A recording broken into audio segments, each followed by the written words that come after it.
Hello and welcome to this third episode of AI in Action that we are doing for MCCIA, the Maratha Chamber of Commerce. Today we are fortunate to have Rohit Pandarkar with us, and he has a very interesting background in academia as well as in one of the top industries of India. And we would like to hear more about his briefly about his journey as well as some of the exciting work he is doing in the field of AI in this company. But before I talk about the company, let me mention that he is a Punekar. He is from here. He studied at the Historic College of Engineering, Pune, and then he studied at MIT in Boston, and had an interesting experience there as well in terms of the kind of research work he did. So we'll hear more about that from him. And so, Rohit, can you briefly talk about your journey to MIT, and then the more interesting part is how you ended up in your company in India, how you were recruited, because I think that's an interesting story to set the stage for today. Yeah, so actually, I think the entry into MIT is shaped by luck as well as other research I had done. The most important thing that led me to get an admission into MIT was Professor Ramesh Raskar, who is also a former COEP student who was newly associate professor at MIT Media Lab in 2009. So it's an interesting story because I was part of the college online magazine at COEP called Abhiyanta, and that year we were celebrating the global alumni, and for which we were all supposed to interview different people from different walks of life who have been successful. And fortunately, I got the chance to interview Ramesh Raskar. And I didn't even know that there is such a alumnus of COAP who is Mhm. currently a professor at MIT. And while interviewing him, he said, I'm looking for great students. Do let me know if there is someone working on image processing and computer vision. And of course, I suggested a few of my fellow mates' names, but I said I would also love to apply. And fortunately, I had several international publications in cryptography, not in image processing or computer vision, which is Professor Raskar's area of research. But at MIT, as you know, the undergraduate research and patents are really important and are Yes. treated separately. Uh, and that is how I got into MIT, because unless the professor really knows your background from some other channels Right. and has seen your research, it is otherwise very difficult. And interestingly, the year was 2009, when the US was just going through the financial meltdown. Right. So all the funding had dried out. Mhm. So I was actually waitlisted. But Hmm. when this is destiny, it happens, as they say. And unfortunately, Ramesh got funding, and I was admitted as a last student in his group. But Ah. Ramesh was very happy to have me on board, especially because it was also, in a way, giving back to his alma mater as well by Yeah. admitting one of the students who was very deserving as well. No, I So think that's that's how I, that's very interesting. I think I mean you were definitely a very well deserving student, and I think Ramesh was also fortunate to have him. Fortunate to have you. Incidentally, since you mentioned Ramesh Raskar, he's one of the speakers that we are also planning to have sometime later next month in this series. So I think that will be a fascinating conversation. But let's first fast forward to your job offer on campus. I think that's the most interesting part, and the reason I haven't introduced your company is because I want you to name the person who recruited you, because then that will answer which company you got recruited into and where you're working right now. so I was finishing my master's at MIT Media Lab, and I had a PhD admit, which I was not very keen on because, to be very honest, I had published 6 papers during the 2 years of master's, and I was sort of burnt out. Mhm. And PhD is not for people who cannot spend hours and hours poring over long research papers and academic text. Mhm. So I was contemplating joining the industry, and luckily, again, by luck, that year 2011 was 25th year celebration of MIT Media Lab. And for that, they had invited a committee of very successful people and celebrities, which included Chad Hurley from YouTube, an Argentinian former president, and from India, they had chosen Anand Mahindra. So these were visionaries from different businesses and different professions, and they had come to evaluate how the lab was doing on its research and the next 25 years of labs roadmap. And Anand being Anand, he was very fascinated with Indians at MIT Media Lab. And Ramesh Raskar was the only Indian professor at that time at Media Lab. So they naturally ended up talking for a long time. And I remember it was 8 o'clock in the night. And Anand was exclaiming to Ramesh Raskar that I'm surprised that there are very few Indians in this lab. And he said, yeah, there is also only one Indian in my lab as well. Would you like to meet him? And again, the benefit of working late in the night in the lab at 8 p.m. because in US 8 p.m. is still sort of post dinner time. I was luckily there in the lab, and Ramesh introduced me to Anand. And that time Anand said, so that's great to hear your background, Rohit. What are you planning to do after your master's? And I said, well, I'm looking to join industry, but haven't decided yet. So he gave his business card to me and said, if you ever think of coming back to India, think of Mahindra Group, and we would love to have you. And that is when sort of life changed, because I went back to my dorm room that day and looked at his card and said, what just happened? One of the idols, I was following him on Twitter, and he was certainly someone very well respected in India as well as abroad that time. He himself was a graduate of Harvard Business School, so he had been to the American side of education as well. And him saying that we would love to have you was a very fortunate thing. And I pounced on that opportunity. And literally after my MIT convocation, next day I took a flight back to India and returned after an MIT degree. A lot of people actually said, what are you doing? You have a degree from MIT. You should spend more years in the US, maybe, on in dollars, etc., etc. But I made that choice. And I'm happy to report that, it has been about 10 years since I am back in India, and I'm very happy about my decision. And especially because the person who recruited me also was committed to making it successful along with me. I'm still with the Mahindra Group and doing really well in the group, and I'm looking forward to spend many more years at the group as well. I think that's great to hear, and that's the introduction that I didn't give at the beginning of the talk because I wanted to specifically hear it from Rohit. I think it's a fascinating story, and we are fortunate to have you come back to India. More people like you hopefully will come back. Things are definitely changing in the coming years, right? So I think now let's get to the main focus of this discussion today, which is AI at work. But slight digression before that, if you can quickly, in a couple of minutes, walk us through the various things that you have done over the past decade, including a startup experience as well. And then we'll come to your current work in data sciences at the Mahindra Group.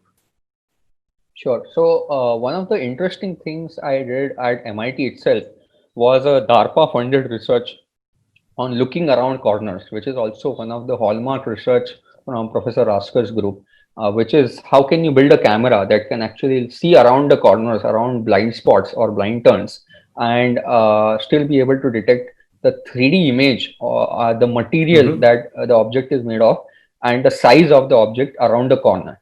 So this was funded by US Defense, and it was one of the first such attempts of time of flight imaging in multipath bounds in the whole world.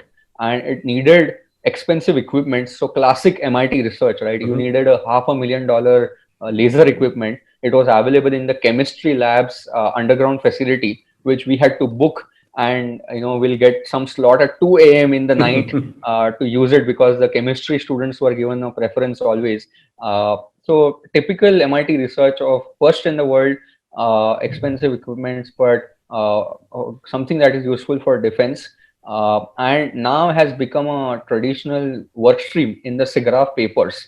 A lot of more researchers are now doing research in this area. After that, I was in Bangalore with Tech Mahindra as the deputy CTO. And over there, we worked with, back in 2011, we worked on something called Social Web of Things, SWOT, which today is rechristened as IoT. So at that time, AT&T, one of the largest customers of Tech Mahindra, was thinking of doing something in the Internet of Things space.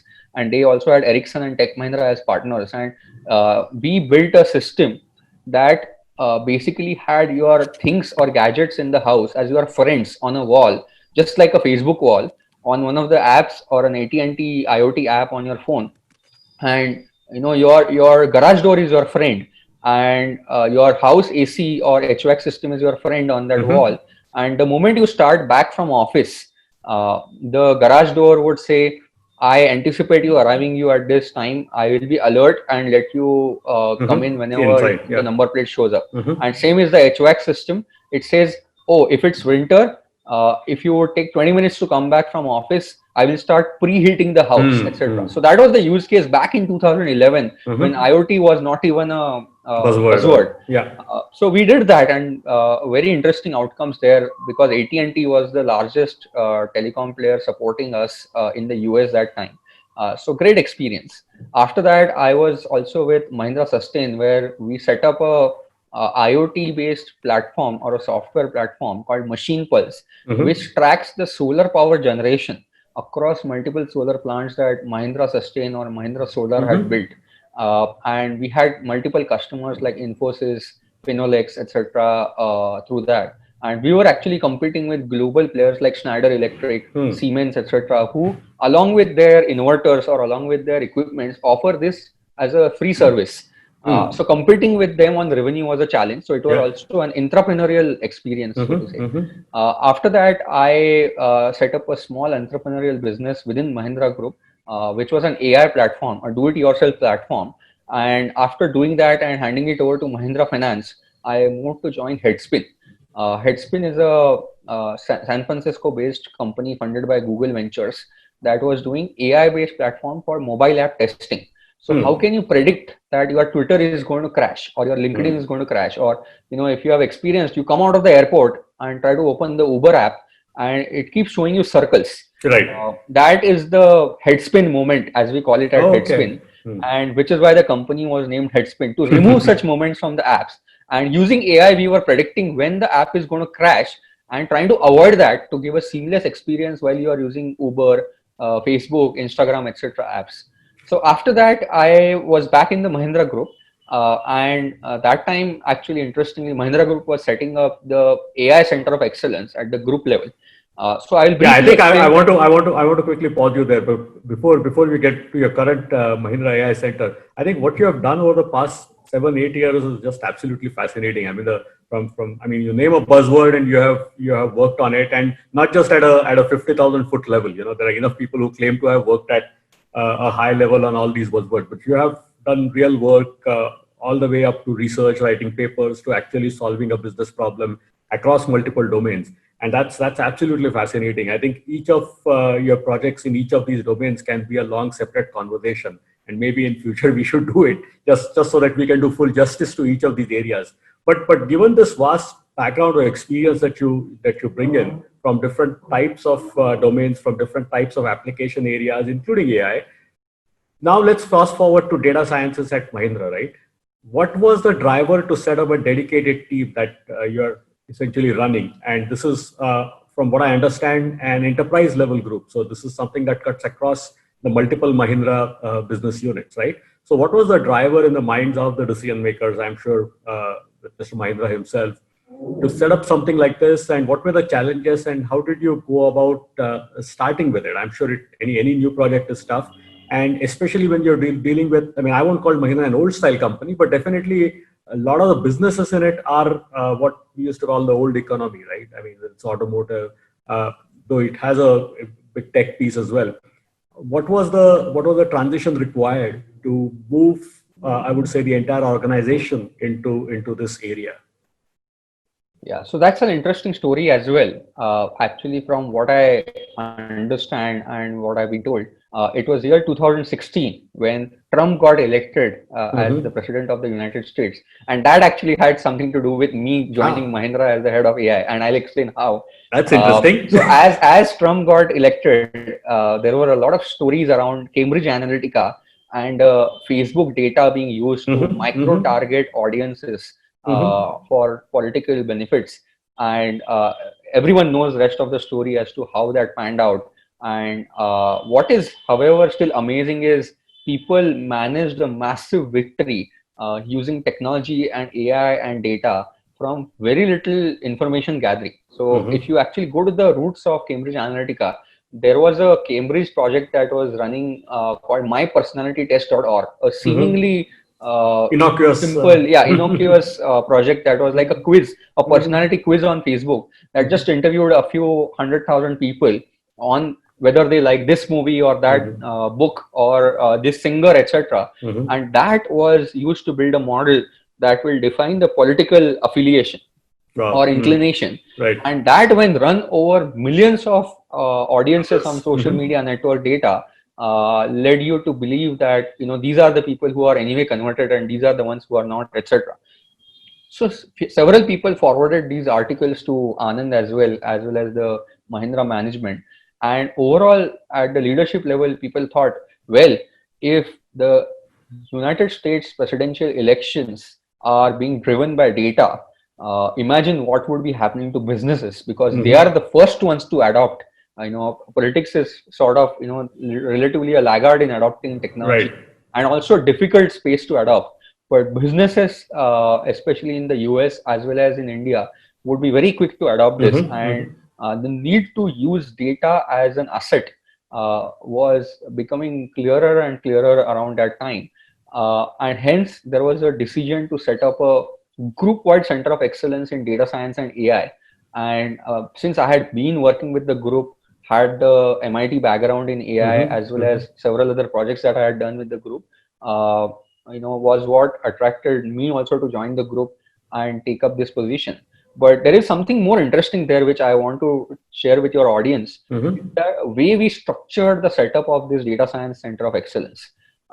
See, as you said, most of the Mahindra businesses are traditional economy businesses like manufacturing, hospitality, real estate, and finance, so to say, because we operate in rural finance. Attracting data science talent to the traditional economy businesses is not easy. Of course, because you may get a Amazon machine learning engineer or a Flipkart data scientist. First of all, he will be super expensive for a normal business to absorb. Secondly, the businesses at that time did not really know what they would do with such a data scientist, because their data lakes were not in place. The data was spread across different silos. And thirdly, the attractiveness of a traditional economy brand compared to an internet company was different.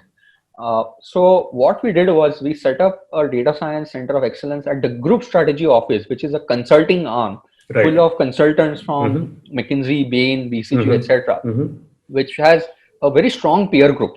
So when they look at group strategy office as a new candidate who is considering joining the team, they see several ex-McKinsey people, ex-BCG people, and the fact that, by the way, I was reporting to the current successor to the Mahindra Group managing director in this group strategy office also made a difference, because you were very close to the top decision making. And decision making used to happen by just walking across the hallway. And you could speak to the most authoritative person in the Mahindra Group who can help you get a decision made or even the funds arranged. So all this worked out, and we were able to attract top talent from former Citibank employees, former Mu Sigma folks, folks from say Flipkart, etc., and folks from Google were there. We have people from Carnegie Mellon University, Harvard Business School, IITs and IIMs, CAT 100 percentilers, etc. is the kind of talent we were able to attract, and they are still with us. I think that's excellent. I think talent, the war on talent, as is often called, is a big challenge, especially for the non-tech or for the traditional economy companies. And you have addressed it very well. I think executive commitment is extremely key, and that's one of the key success factors for you. So now that you had this team in place, what were the main top problems that you decided to address? I would imagine manufacturing being probably the top business in the Mahindra Group, one of the top businesses in the Mahindra Group. That would have been a focus area. So we would like to understand what are the top 2-3 challenges, business challenges that you took up as this group, and how did you go about solving those? I mean, it must be a journey. I'm not saying you would have solved all of them, but the ones that you're focusing on right now. Yeah. So when you think of Mahindra, you think of SUVs and cars. right? So the obvious challenge and focus area for me was to work with the automotive business to see how we could improve the car sales, especially the conversions. So we partnered with an Israeli company. Actually, again, there is an interesting background. Ranjan Pant, who is an advisor to Mahindra Group and a close friend of mine as well, actually shared this article from Harvard Business Review, where a Harley Davidson dealer from New York adopted this technology for marketing technology from Israel, where it used to sit on top of Google, Facebook, SMS, and email, and did programmatic ad buying. By learning across the platforms. So what happens today, by the way, some of the marketers in the audience would know that is, if you have $100 to spend, you would spend probably $30 on Google, another $40 just do a rough allocation. And yeah, that's the media plan budget that your agency does, right? But first of all, do you know if your $30 spent on Google is the right percentage spent on Google or not? Maybe you should flip the spend and maybe spend more money on Instagram or Facebook. And that would work better for you. You would never know unless you did that experiment. So somebody has to do that A/B testing very quickly for you.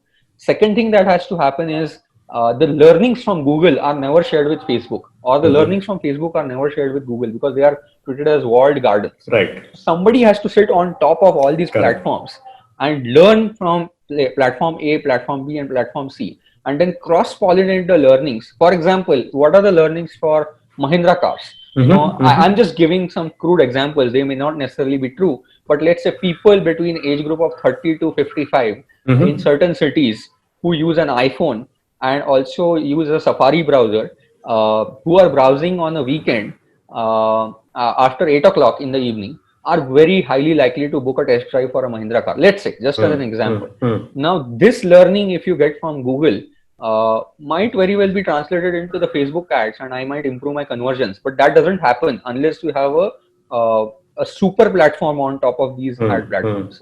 So that is what this Israeli company did, and we partnered with this Israeli firm to do the ad spends. We call it a robotic spend, where the leadership also had to go through some emotional changes. For example, when you are spending crores of marketing money and handing it over to a robot, where the robot will decide. So the way the robot works is, it will use $100 as pocket money for today, let's say. And it will do A/B testing or micro tests. It will spend a few dollars on Google, a few dollars on Facebook, a few dollars on Instagram, etc., and try and see how it learns over a period like a child learns, right? So based on that learning, it asks you for more money, and you can set a limit, but up to that limit, the robot is free to spend the money. So it's like handing over your marketing budget to a robot, and then the marketing teams also get a little jittery. I think that's very interesting because in our last episode with Monish Sarda, the co-founder and CTO of Icertis, we discussed the exact same issue. And even earlier, I think the big change management that is needed in using AI, ML, or even some of the other advanced algorithms in data sciences is exactly that, where you have to let go some control. I mean, you're used to deterministic planning in pretty much all aspects of organization, whether it's manufacturing, whether it's marketing, whether it's budgeting, whether it's financials. And now here is a black box algorithm that is basically going to give you the answer, but not going to tell you how it got to it, right? Many times, right? And I think that's a change management issue, which you probably had to deal with. Everyone is dealing with, and we have been discussing it on pretty much every episode.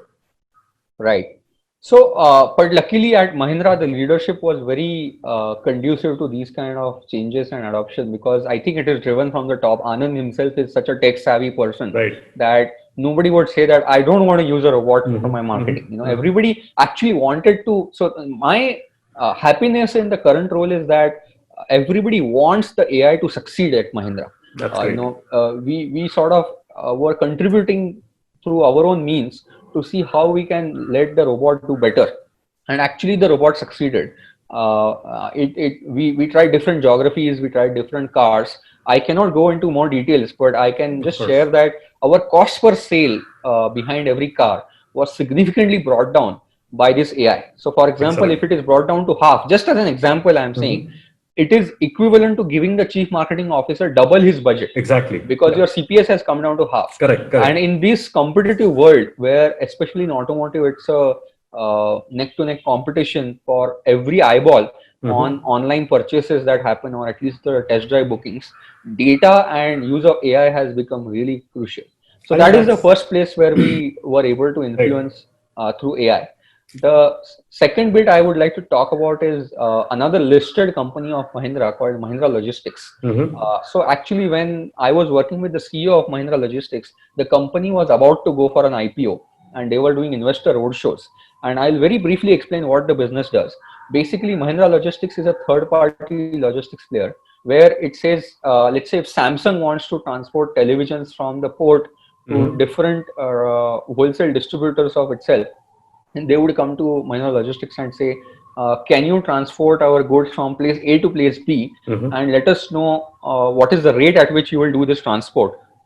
And Mahindra Logistics would quote a rate based on its historical experience and expertise. And Mahindra Logistics wouldn't own the trucks themselves. Right. They would go to a Ma Shakti Transport or a Mhm. Agarwal Mhm. Transport, and under the brand of Mahindra Assurance, they would get these other business associates, as we call them, to transport the goods from place A to place B. Mhm. Now this business is, the company is public now, so the margins are very thin. They are in lower single digits, and hence it is very important to do the pricing appropriately because Mhm. it's a cost plus business, right? You Right. incur Right. certain costs through your business associates. You have your administrative overheads, and then there are additional profit margins, and then Mhm. you quote a price. So if you quote the right price at the right time, you may win a lot of business. Mhm. But if you don't quote the right price, you may lose a lot of business also. For example, say around Diwali time, Amazon especially expects a lot of trucks to be kept on hold Mhm. from different logistics players for their Diwali days, right? The Correct. Correct. Of special course. discount days. Mhm. And around that time, one has to predict how much business Amazon is likely to give you. Because Mhm. if you oversupply the trucks and they are kept standing, you are incurring the cost. Correct. But Amazon may not always pay you the full cost for it if it doesn't use all those trucks, right? So Mhm. there is also some demand planning that comes into Correct. picture. Correct. So it's in a way, if you now can relate easily for a layperson to look at, is like Uber.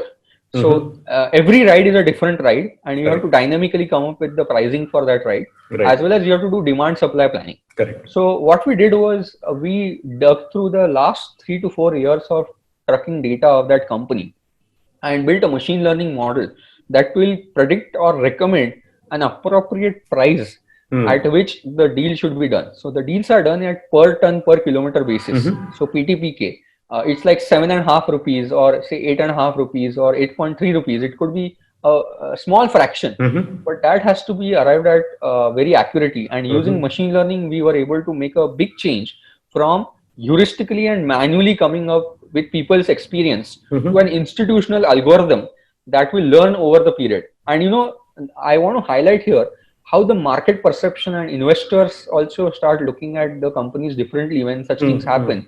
It's because if you're relying on human experience based pricing, you Mhm. have very thin margins. Right. But the moment you start relying on an AI, and as the AI improves over a period, because it grows as you do more business Mhm. Mhm. and it grows more and more accurate, the investors' belief in your ability to make more margins increases, and Right. it can make a change in the way the market values your company in the listed market as well. Hmm. So that's very interesting. So I think we have looked at marketing optimization, we have looked at demand planning and logistics, pricing. Now let's look at the core manufacturing as well, because inside the four walls of a factory, right? I mean, obviously we've talked about IoT, but there are a lot of areas, and this is particularly important question from the point of your core audience, Maratha Chamber of Commerce. As you know, we have a large number of MSMEs and some large manufacturing companies as members as well. So this is specifically a topic of interest. So inside the four walls of factory, what are the kind of problems that you're solving using AI and data sciences? So there's a project on paint shop optimization, which one of my colleagues is driving, but I can talk about it. It is a digital transformation project using AI. What we are doing is we found out that a lot of rework has to be done, or the paint wastage happens if the paint coating is not done at appropriate thickness and at appropriate speed in the paint shops. So paint shop is one of the most complicated things as well in an automotive manufacturing assembly line, by the way, because the thickness of paint also defines the overall finish of the car, as well as the longevity of the car's maintenance from the appearance point of view. Mm-hmm. So what used to happen was, as you know, Mahindra has a manufacturing plant for its SUVs in Chakan near Mm-hmm. Pune, and it had a state-of-the-art paint shop facility. But there was still a lot of scope for improvement in terms of how much of wastage is reduced or is allowed, as well as how quickly the painting is done, because the Mm-hmm. speed of painting also decides your turnaround time for getting every car out of the assembly line. So over there, what we are doing is we are using a lot of sensors, and it is one of the first in the Indian automotive industry that such an attempt has been made, that by putting multiple sensors for humidity sensing, for temperature sensing, for wind flow inside the paint shop, as well as the demand for or the speed required for painting. For example, if today I have a lot of cars to paint, Mm-hmm. that is my demand Right. from the paint shop, right? So how do I solve this equation to arrive at the right speed and the right Mm-hmm. thickness of paint and viscosity of paint that Mm-hmm. I should use for painting on my car? Mm-hmm. So there are AI algorithms that automatically sense that, hey, the temperature has gone up, the humidity has gone down a bit, then what should be my paint viscosity? Right. And that actually saves a lot of rework and Mm-hmm. wastage of paint if done first time right. Mm-hmm. So Mm-hmm. that is where we are using AI and IoT in a Industry 4.0 use case. And that is, I will not be able to give the actual numbers, but that can give savings of, to the tune of hundreds of crores per year for a company like Mahindra. Absolutely, absolutely. I think AI in manufacturing is a big topic, and I think at some point of time we would like do a specific seminar just on that in terms of the kind of different applications. For example, maintenance and reliability engineering is a big area, right? Where or in terms Yes. of predicting potential failures of machines or of lines. So by the way, since you talk about it, Mm, I was talking to one of my colleagues at Bharat Forge, and mhm, he was telling me that actually the vibrations of the motor mhm. can be sensed Correct, because the vibrations and the frequency at which the motor moves slightly starts changing before the motor actually fails. So you correct. can have a preemptive warning given out using the sensor that the Right, vibrations are changing in the motor, and this is about time you replace that motor. correct, So there correct. are a lot of such use cases. By the way, another thing I want to add here is Mahindra does a lot of data analytics on the warranty piece as well. Mhm, So mhm. you can look at a lot of historical data and figure out where particularly warranty issues are coming up in a certain model, in a certain geography, or a certain batch of manufactured Mm-hmm, vehicles, mm-hmm, and try and appropriately provision the services for that piece. So, for example, if you have found out that a particular model is having certain pieces warranty issues relatively higher in number, not a mm-hmm. big issue as such, but compared to other pieces, if that is the piece that is most replaced, then making it available as an inventory in the among the Right, distributorship, etc., becomes a very right, important analytics piece. right. I think as for manufacturing is a big discussion, but given the time we have about 5-10 more minutes, I want you to briefly talk about the Mahindra finance side or basically financial or credit applications. I think that is a big area, obviously. And I understand, I mean, some of our discussions in the past, that's one area where you have done some interesting work as well in terms of looking at, because see, one of the big problems in India, in US, everyone has a credit score and some kind of a credit history for a long time. In India, we are just getting to it right now, and Yes. especially in rural India, credit history and any kind of data has been missing till recently, right? So, in absence of good data, how are you doing analysis and ultimately deciding who to offer credit to? Yeah, so I would like to first start with some numbers here. Mhm. From what the bureaus tell us, out of 130 plus crore population, only 20 odd crores of Indians have a credit score today through the bureaus. Hmm. So there is a huge population Right. that is, I would say, without credit So history. more than a billion, Let's not basically. correct. Yeah. Let's not call them unbanked because now they all have They bank have accounts banks. because of Yeah. the Jan Dhan Yojana, Right. etc. Right. But because of the lack of credit history, they do not have access to formal credit. And I say formal credit because in the rural India, we have this Sahukari system of lending, which is very prevalent, which has IRRs of upwards of 35-40%, which is very unfortunate because the people who need the money the most get it at the most expensive rates. And whereas those who have the money get it at the cheapest rate. It's sort of the modern world irony. But Mahindra Finance has this purpose of rise, which is helping people rise in their lives with our products and services to do better. So we actually are one of the largest rural financiers and NBFC operating in almost 4 lakh villages of India. There are about 6.5 lakh villages in India, and we touch 4 lakh villages out of those. And if you see the presence of Mahindra Finance on the map of India, it is pretty much peppered across the whole map of India. So right from Jammu Kashmir to Kanyakumari and from Bhuj to Assam, we are present everywhere. Now, the problem here is when you go to lend in rural India, because there is no credit history, a lot of private lenders or even the PSU banks refrain from taking that risk. Mahindra Finance has been doing that by having a very interesting manual credit evaluation process that is sort of an art that has developed over the last 25 years of company's existence. And we have been really good at that because we have been posting profits as a listed company again for several years so far. And we are growing. But now is the time when we have gathered this data for last 20 plus years and could build machine learning algorithms based credit evaluation systems as well. And we are doing that. And we have to walk on a very thin line while doing it because you cannot use any discriminatory parameters while lending, right? Of course, the rules are not that strict in India as yet, but in US, it is very strict. Discrimination of course. Certain parameters is very strict, and we try to follow that even if there are no regulations as such. But there are certain other parameters that you can use. For example, the distance of the person's residence from the town center could be a parameter because it impacts our ability to collect money because a lot of our customers pay in cash. So our ability to collect money is decided by the distance of the residence of the customer from our office. So that could be one of the parameters.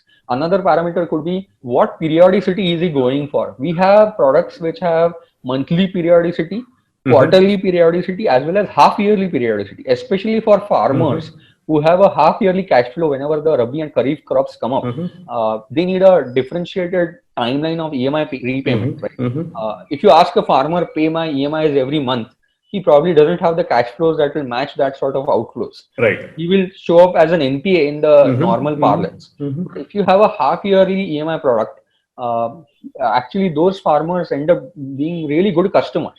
And they are actually one of the best customers for our company as well. So this kind of data science and machine learning can be used to give credit to people without credit history as well. So as of today, a significant chunk of our customers do not have the normal credit bureau scores, but they have a Mahindra Finance score. So through that, they get access to better and corporate credit through Mahindra Finance. That's very interesting. And I think this model or this score that you have will keep getting more and more intelligent or better as your models keep churning out more information, right? So I think we're almost out of time, but 2 quick questions before we close. I think one thing is, going back to where we started, I mean, running this kind of a AI and data science practice, right? You mentioned about some of the setup and the hiring challenges, especially given that you were not in a software or a tech company. But let's assume we have people who are just getting into this space, or you're just joining this space or thinking of joining this space. What does it take to be successful in this area? I mean, is it just knowing all the algorithms? Is it just knowing coding? Is it just understanding statistics, or is it a lot more than that? Actually, knowing the algorithms and coding is the basics, I would say, and there are multiple Coursera and edX courses that can teach you these things today. But what unfortunately is very hard to teach is the storytelling through data. In a way, the way I have been describing our problems to the business customer or to your business customer, essentially. Correct. As well as to our internal stakeholders. For example, the CMO, when you are doing this marketing automation using a Israeli robot, or your manufacturing head, when you are doing the paint shop optimization, or your pricing head or procurement head when you are doing this pricing engine for Mahindra Logistics, or your credit head when you are doing this machine learning based credit evaluation, etc. Right? So to convince the respective business unit head or the CEO that this is the problem you are facing and this is how the data can solve the problem is very important. And over there, you can't just throw jargon and say, oh, I will use a deep learning model or I will use a random forest model and that has an accuracy and F1 score of 76, etc. Will not work.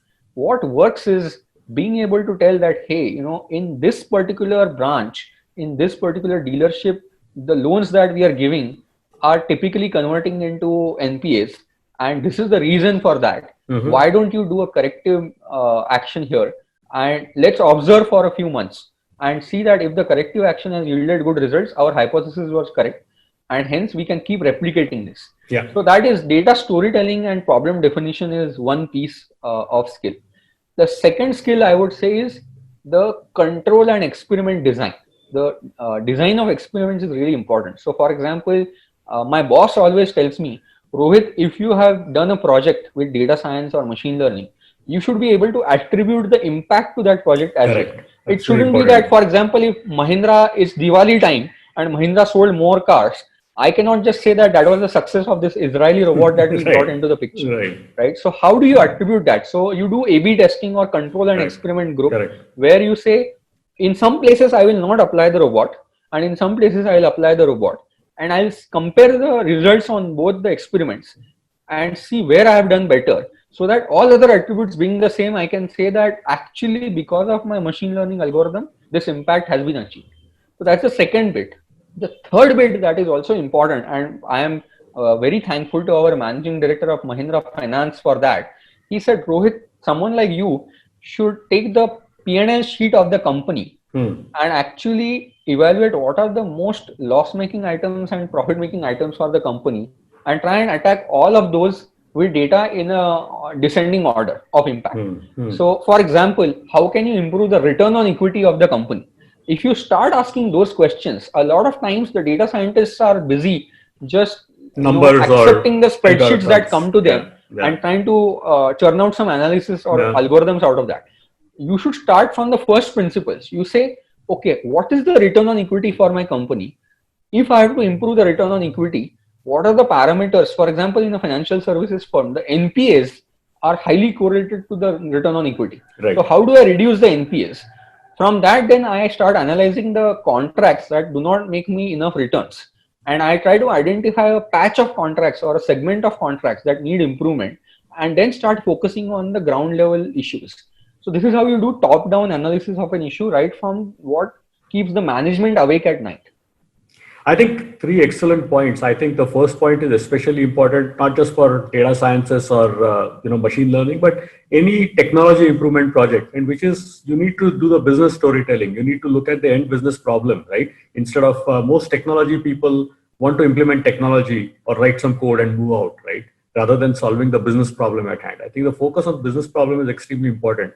The second point is the A/B testing or the design of experiments you talked about. And that's something that we are seeing every day today in this unprecedented pandemic that we are. When anytime a new drug comes in or some kind of an alternative treatment comes in, our question as a science or a mathematics student would be, okay, but have you done the A/B testing for it, right? I mean, it may work anecdotally in some cases, or it may be a placebo effect, right? So doing the proper A/B testing is extremely critical for any new improvement technology or project, right? And the third thing is ultimately financial metrics driven, because ultimately whatever you're doing has to impact the bottom line. It could be reducing inventory, it could be improving sales, it could be improving return on equity, as you mentioned, reducing NPAs. There you have to pick up some key financial metrics for the business unit or for the business as a whole and work on that. And I think our data sciences, especially young professionals who are getting into this field today, who are technologically very savvy, very good with algorithms, often forget these three things. So thanks for reminding the students or the young professionals on this, right? I think I would like to close with one question that I'm asking all our experts here, and which is put on your future vision goggles or hat, or whatever latest 3D device you could think of. But let's fast forward to 2025 and 2030, right? Where do you think AI would be or data science would be in the kind of domains that you're working with? What kind of radically new things that you would see that, would seem quite shocking for us right now, but may become commonplace?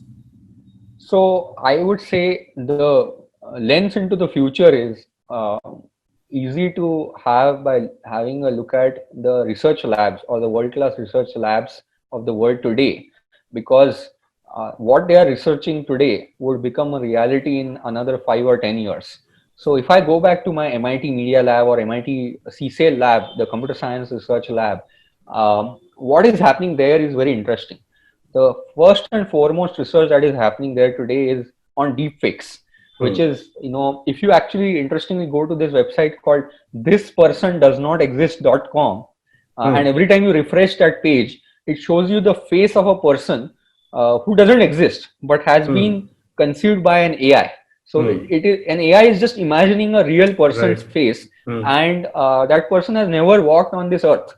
So this is deepfake, right? If you have seen the famous Barack Obama videos, where he could be seen talking about different things, and they may be shocking for us, but it's very hard to figure out which of the Barack Obama videos is the true video and which one is fake. So this deepfake identification is a big area of research, because we are already seeing the fake news issue already causing trouble for Google and Facebook, because of the upcoming US elections again. And I think this year, the bigger role will be played by these planted news or fake news and videos as well. And how to curb that is an area of research, because once the AI starts manufacturing different things using generative adversarial networks, it becomes really hard to identify what is right and what is wrong. So that's one piece, which is identifying the synthetically generated videos and news items and how to distinguish them. The second piece of research that actually Professor Ramesh Raskar personally is involved in is privacy preserving AI at a massive level, which means, what Google and Facebook are doing is they are fetching these micro crumbs of data from your mobile phone all the time. And that has become a point of contention now, because it's basically, hindering with your privacy. Now, what Professor Raskar and his team are working on is, can you actually pre-process the data on the mobile end device itself and only pass on the extracted information without the privacy information of the customer. Especially this is true for health data. Yeah, I remember he was doing something in the contact tracing space. Yes, during the COVID period as well, called COVID Pass, where the symptoms are actually captured and your location information is also captured and sent as a sum total or a capsule of extracted information. Without your name or your identity or your device IMEI number being associated anywhere.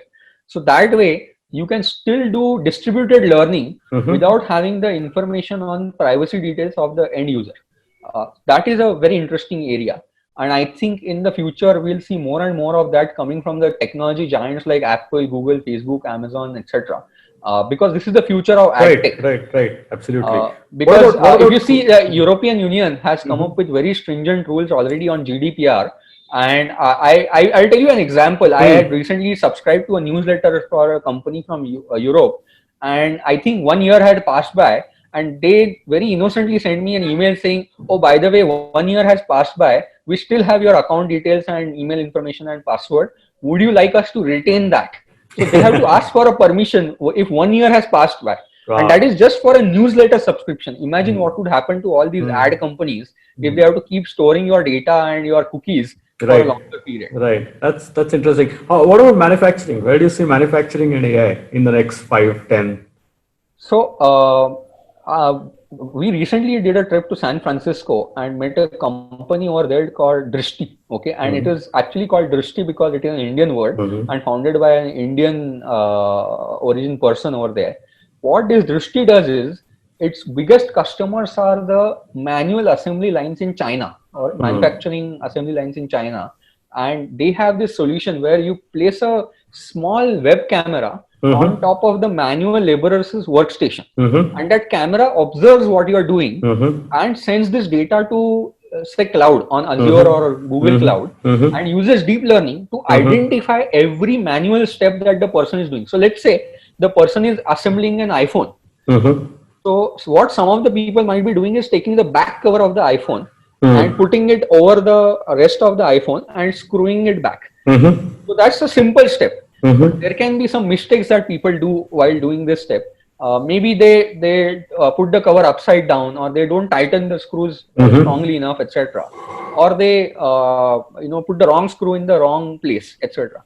So this camera actually uses deep learning to identify what he is doing, and the moment he does a wrong thing, shoots up a buzzer. It's almost like it's like a 24/7 supervisor. Yeah, and imagine, would you like it? Yeah, I think they bring up a whole set of issues, different Big Brother monitoring issues, kind of. So a boss who is all the time 24/7 looking over your shoulders, literally, and shooting up a buzzer whenever you do something wrong, and trying to map your productivity, by the way. So it literally does tick marks. So for example, pick up the back cover, tick mark. Place it on the iPhone, tick mark. Tighten the screws, tick mark. So this is how it does for every single step. So it is actually using overlaying automation on top of manual labor.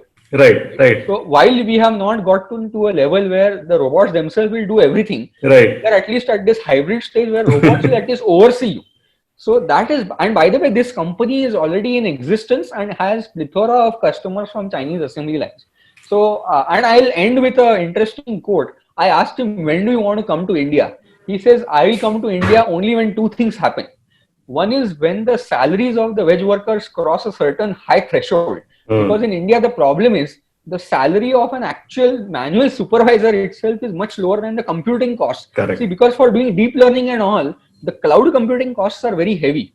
So the salary of a manual laborer as a supervisor itself will be much lower than the cloud computing costs today.